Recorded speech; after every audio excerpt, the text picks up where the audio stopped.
ओम शांति। आज बाबा के 18/10/2020 के अव्यक्त महावाक्य है और आज बहुत खुशी की बात है कि आज शाम को बाबा की पधरामनी होगी और आज का मिलन विशेष ऑनलाइन है, क्योंकि आप सब जानते हैं कोरोना के कारण कहीं भी भीड़ भाड़ नहीं लगा सकते थे। इस वजह से आज का बाप दादा का मिलन जो होगा वो ऑनलाइन से ही होगा। तो इसलिए सभी भाई बहन उसी तरह से बाबा को मिलन मनाएंगे और खुशी और आनंद की अनुभूति करेंगे कि हम मधुबन में ही पहुंच गए हैं। तो आज के अव्यक्त महावाक्य जिसमें बाबा ने कहा विशेष तपस्वी मूर्त त्याग मूर्त विधाता ही विश्व राज्य अधिकारी, आज का टाइटल था मुरली का। फिर बाबा आज कहते हैं कि आज रूहानी समा अपने रूहानी परमाणु को देख रहे हैं। रूहानी परमाणु का प्यार रूहानी समा जाने और परवाने जाने। तो बाबा कहते हैं कि उनका प्यार संसार के लोग नहीं जान सकते, वो रूहानी समा जाने या परवाने जाने, बाकी कोई जान नहीं सकता। यह रूहानी गुप्त मेला सदा के लिए माला माल बनाने वाला मेला है। हर एक के मन में स्नेह के सागर की लहरें लहरा रही है। बाबा से जब मिलन मनाने मधुबन पहुंचते हैं ना, तो स्नेह सागर बाबा से मिलते हैं तो सबके मन में स्नेह की लहरें समाती है। जहाँ से बाबा के बच्चे चलते हैं जिस स्थान से, तो वहाँ से ही उनके मन में बाबा के स्नेह की लहरें उठने लगती है और जब फिर जाके मधुबन पहुँचते हैं तो स्नेह के सागर में जैसे डूब जाते हैं। तो आज वही बाबा कह रहे, बाबा जानते हैं कि लगन ने विघ्न विनाशक बनाए मधुबन निवासी बना दिया। बाबा से मिलन की जो लगन होती है वो विघ्न विनाशक बना देती है। कई प्रकार के विघ्न आते हैं, कई बार रिजर्वेशन मिलता है, नहीं मिलता है, कई बार कहाँ इंतज़ार करना पड़ता है, पर सारे विघ्न भी सहज लगन के आगे समाप्त हो जाते हैं और सबको मधुबन पहुँचा ही देते हैं लगन से, और सारे मधुबन निवासियों का अनुभव करते हैं। फिर बाबा ने कहा स्नेह के पीछे सब बातें सहज भी लगती है और प्यारी भी लगती है। तो बाबा से जब स्नेह है सच्चा तो सारे जो भी विघ्न कठिनाई परेशानी आती है सब सरल लगते हैं, और फिर प्यार में तो सब सहन करना कितना अच्छा लगता है, खुशी लगती है बल्कि। फिर बाबा ने आज कहा स्नेही आत्माएं हो, सहयोगी आत्माएं हो, सेवाधारी आत्माएं हो। अभी तपस्वी आत्माएं बनना है। तो बाबा ने कहा कि स्नेही हो ही, सहयोगी हो, सेवाधारी हो, पर अब तपस्वी आत्मा बनना है। तो तपस्या करनी है, अपने को तपाना है, अपने को पुरुषार्थ में एकदम पक्का करना है, दृढ़ करना है। फिर बाबा ने आज कहा चारों ओर की आत्माओं को रूहानी चैन अनुभव कराना है। तो जो भी बेचैन है, दुखी है आत्माएं, उनको रूहानी चैन, आत्मिक चैन की अनुभूति, आत्मिक सुख, आत्मिक शांति की अनुभूति कराना है। क्योंकि सारे विश्व की आत्माएं प्रकृति से, वायुमंडल से, मनुष्य आत्माओं से या मन की कमजोरी के कारण बहुत बेचैन है, दुखी है, अशांत है। तो उनको इन कमजोरियों पर विजयी आप ही बना सकते हो। तो इसलिए बाबा ने कहा कि तुम उनको अपने तपस्वी स्वरूप द्वारा उनको इस बात की शांति दो, शक्ति दो। फिर बाबा ने आज कहा अखंड महान लंगर लगाओ, क्योंकि संसार में रायल भिखारी बहुत है। सिर्फ धन के भिखारी को भिखारी नहीं कहते, बल्कि मन के भिखारी अनेक प्रकार के हैं। संसार में मन के बहुत भिखारी है। वो तो उस तरह के भिखारी तो कम है, पर मन के भिखारी तो बहुत है ना। जिसको सब कुछ प्राप्त है तो भी मन यदि शांत नहीं है तो मन कुछ न कुछ इच्छित फल पाने की कोशिश करता रहता है। तो इसलिए मन के रायल भिखारी हो गए ना फिर। तो इसीलिए संगठन में विधातापन की लहर फैलाओ। तो विधातापन मतलब सदा देने वाले, सर्व परमात्मा का जो विधान है उसके विधान के प्रमाण सर्व को कुछ न कुछ देने वाली आत्मा है, उनको विधाता कहा जाता है। फिर बाबा ने कहा तपस्वी मूर्त का अर्थ ही है तपस्या द्वारा शांति की शक्ति की किरणें चारों ओर फैलती हुई अनुभव हो। इस तपस्या का स्वरूप ऐसा हो जो शांति की किरणें चारों तरफ जैसे मुझ आत्मा से निकल रही है और चारों तरफ फैल रही है और अनेक आत्माओं को शांति की अनुभूति करा रही है। ऐसी होना चाहिए। तपस्वी मूर्त माना ही हद की इच्छा मात्रम अविद्या स्वरूप, क्योंकि जब तक हद की इच्छाएं बहुत होती है तो फिर तपस्या नहीं हो सकती, क्योंकि वैराग्य वृत्ति नहीं होती है ना। तपस्या का मूल तो वैराग्य वृत्ति है।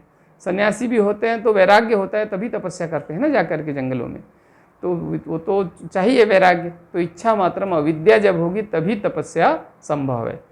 फिर बाबा ने कहा जैसे सूर्य विश्व को रोशनी की एवं अन्य प्राप्तियों की अनुभूति तो कराता है, पर कुछ उसके बदले में चाहता नहीं है, उनसे कुछ अपेक्षा नहीं रहती, उसको कोई इच्छा नहीं है। ऐसे महान तपस्वी रूप द्वारा प्राप्ति की जो भी अनुभूति है वो कराओ सबको। कुछ हमको चाहिए नहीं, बल्कि हमको उनको अनुभूति कराना है, ऐसा सूर्य के समान। तो ज्ञान सूर्य बन करके, मास्टर ज्ञान सूर्य बन करके और अनेक आत्माओं को ऐसी किरणें फैलाओ जो उनको भी ऐसी अनुभूति हो। फिर बाबा ने कहा अभी यह चार्ट रखो कि खुशी का खजाना, शांति का खजाना, शक्तियों का खजाना, ज्ञान का गुणों का खजाना, सहयोग देने का खजाना कितना बांटा है, अर्थात कितना अपना जमा किया है। जितना बांटते हैं ना उतना ही अपना जमा भी होता है, कितना अपना बनाया है फिर उसको, ये बाबा ने आज चेक करने को कहा। तो चार्ट अभी तक तो दूसरे कई प्रकार के चार्ट रख रहे थे, पर आज बाबा ने विशेष प्रकार का चार्ट बताया कि अनेक प्रकार के खजाने चेक करो कि कितने बांटे हैं दूसरों को। ऐसे नहीं खुद ही बस इकट्ठा कर लिए काफ़ी है, नहीं, दूसरों को बांटना है। यदि खजाना भरपूर है तो फिर महादानी भी बनना है ना, क्योंकि दाता वरदाता के बच्चे हैं। फिर बाबा ने कहा अभी विधाता बनने का समय आ गया है, क्योंकि विश्व राजन विश्व के माता पिता अर्थात विधाता होते हैं। तो जो सतयुग के महाराजा महारानी बनेंगे तो प्रजा पालक होते हैं, प्रजा के माता पिता कहलाते हैं ना। तो इसीलिए अभी विधाता बनना है उसके लिए। फिर कहा अगर अभी तक लेने के संस्कार कोई भी रूप में हैं, जैसे नाम के लेवता व किसी भी प्रकार के लेवता के संस्कार है, तो विधाता नहीं बनाएंगे, फिर वो तो बन नहीं पाएंगे विधाता। तो लेवता के संस्कार तो छोड़ना पड़ेंगे, हम तो देवता बन रहे हैं ना, तो लेवता नहीं होना चाहिए कि मुझे और कुछ मिल जाए और मुझे चाहिए और मुझे चाहिए। फिर बाबा ने कहा बाप समान बनने का सबूत देना है, स्नेह का तो सबूत दिया है, पर अभी खुशी और तपस्वी मूर्त बनने का सबूत दो। तो बाबा ने कहा स्नेह का सबूत तो दिया, पर तपस्वी मूर्त बनने का सबूत अभी बाबा को दो। फिर आज बाबा ने कहा सच्चा कुंभ मेला तो यहाँ लग गया है, अभी अंतिम मिलन, अंतिम डुबकी देने आए हो, बाबा से मिलन मनाने, मतलब अंतिम डुबकी देने आए हो। बाबा ने कहा ना कुछ राज गुप्त और कुछ राज फिर प्रत्यक्ष भी कर दिए है बाबा ने, तो उस हिसाब से बाबा कहता है ये अंत का समय है, इसलिए ये अंतिम डुबकी भी है। फिर बाबा ने कहा अब बीती को बीती करने का बिंदु लगाना है, सर्व खजानों को बिंदु सर्वप्रति विधाता बनना है।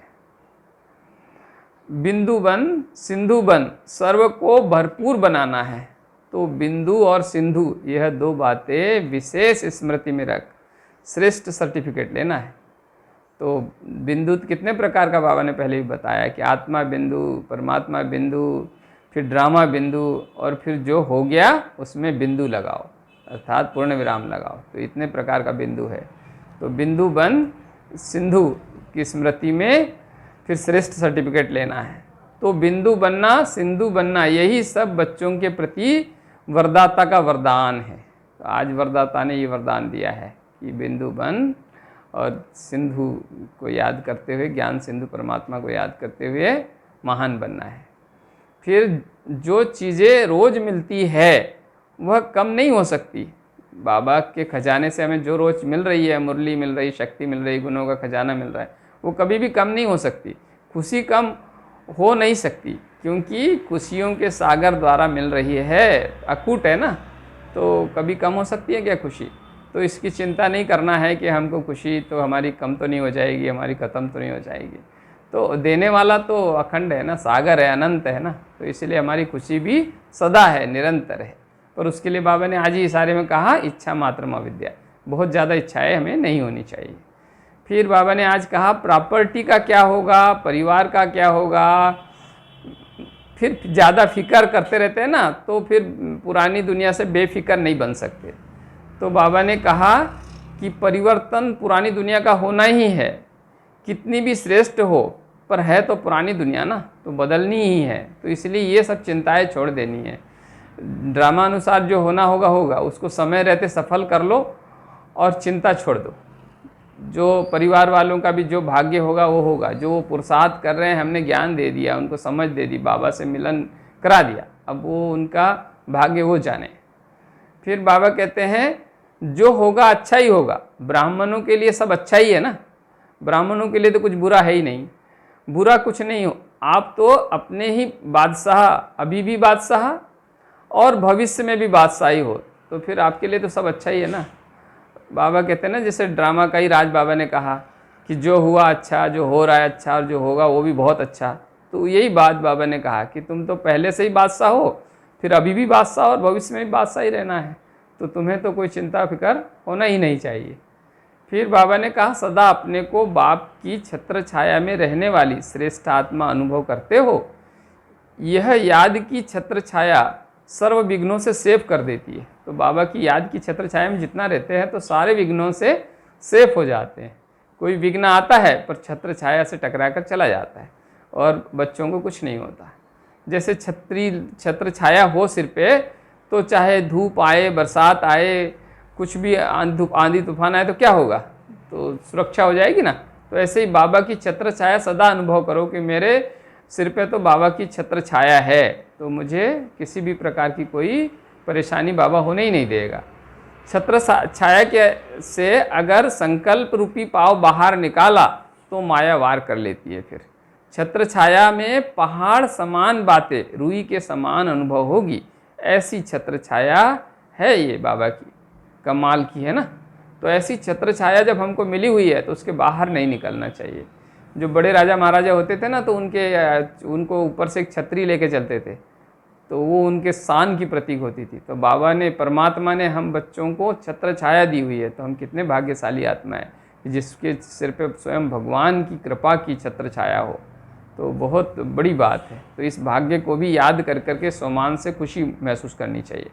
फिर बाबा ने कहा हद की प्राप्ति तो इस जन्म में समाप्त हो जाएगी, पर बेहद की प्राप्ति जो सदा साथ रहेगी।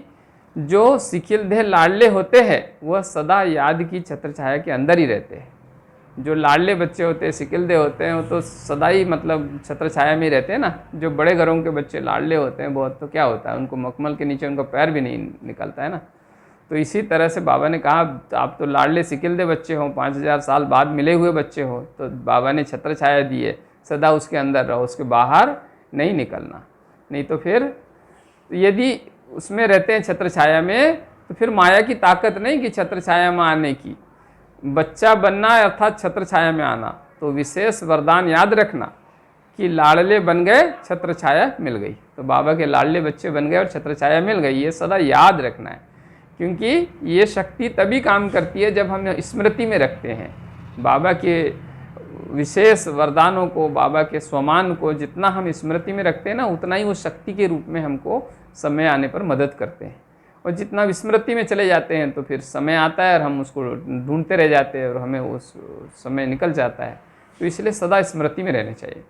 फिर आज के इसमें वरदान में बाबा ने कहा था कि संकल्प को भी चेक कर व्यर्थ के खाते को समाप्त करने वाले श्रेष्ठ सेवाधारी भव। तो संकल्पों को चेक करना बहुत आवश्यक है, चेकिंग का पहरेदार लगाना चाहिए, क्योंकि व्यर्थ के खाते को समाप्त करना है ना और श्रेष्ठ सेवाधारी बनना है, तो संकल्पों की चेकिंग बहुत आवश्यक है। बाबा ने फिर डिटेल कहा कि श्रेष्ठ सेवाधारी वह है जिसका हर संकल्प पावरफुल हो, एक भी संकल्प व्यर्थ ना हो। करो ऐसी सेवाधारी अर्थात विश्व सेवाधारी अर्थात विश्व की स्टेज पर एक्ट करने वाले। तो सारा विश्व हमको देख रहा है, तो उसी तरह से हमारी कोई भी एक्ट ऐसी वैसी नहीं होनी चाहिए। तो सारी विश्व आपको कॉपी करती है, फिर जैसा कर्म हम करेंगे हमें देख और करेंगे, इसलिए हमें ऐसा श्रेष्ठ कर्म करना चाहिए।